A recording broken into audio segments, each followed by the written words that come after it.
عليكم ورحمة الله تعالى وبركاته. بسم الله الرحمن الرحيم.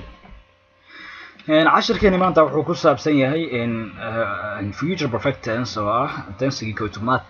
And future perfect tense is used for an action waxaa loo isticmaalaa fal which will have been completed kaasoo dhammaan doono at a time waqti or ama before a certain time waqti cayiman in the future mustaqbalka. معناها future perfect tense waxaa loo isticmaalaa fal kaasoo which will have been completed at a time kaasoo dhammaan doono waqti or ama before a certain time in the future waqti cayiman ee mustaqbalka ah. Formula qaacidadiisa waxaa waaye subject plus will plus will or shall plus have plus past participle plus object.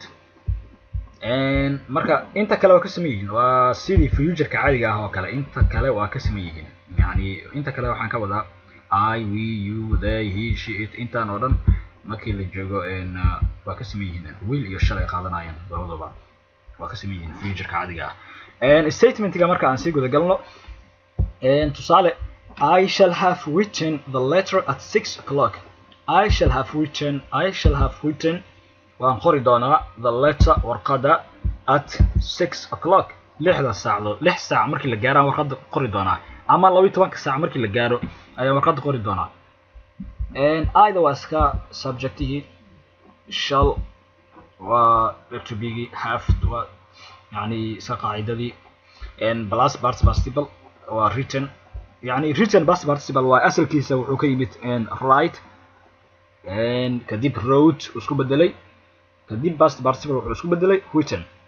shuruucda past participle waa gooni buugta grammarka ay ku qoran yihiin written waxaan ka wada past participle wixii lamid ah meeshaas ka sii akhriso plus object the letter.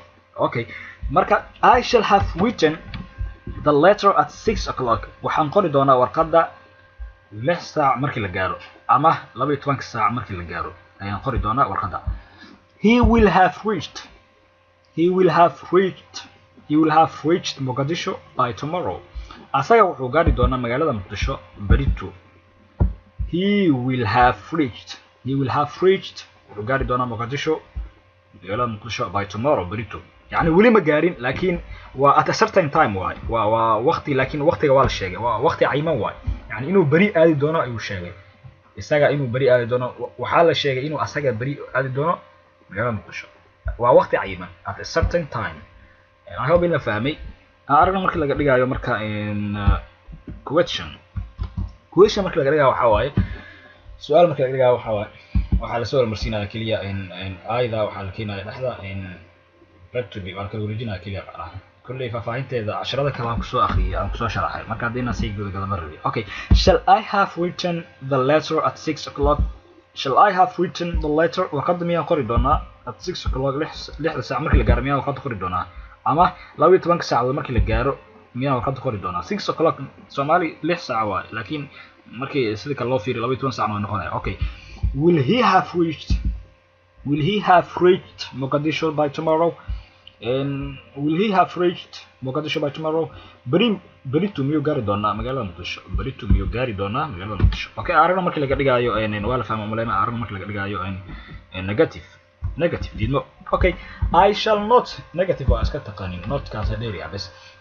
I shall not have written the letter at 6 o'clock ma qori doono aniga warqada 6 saac markii la gaaro ama 12 saac markii la gaaro warqada ma qori doono. And he will not have reached Mogadishu by tomorrow. Ma gaari doono asaga magaalada Muqdisho ma gaari doono by tomorrow berito.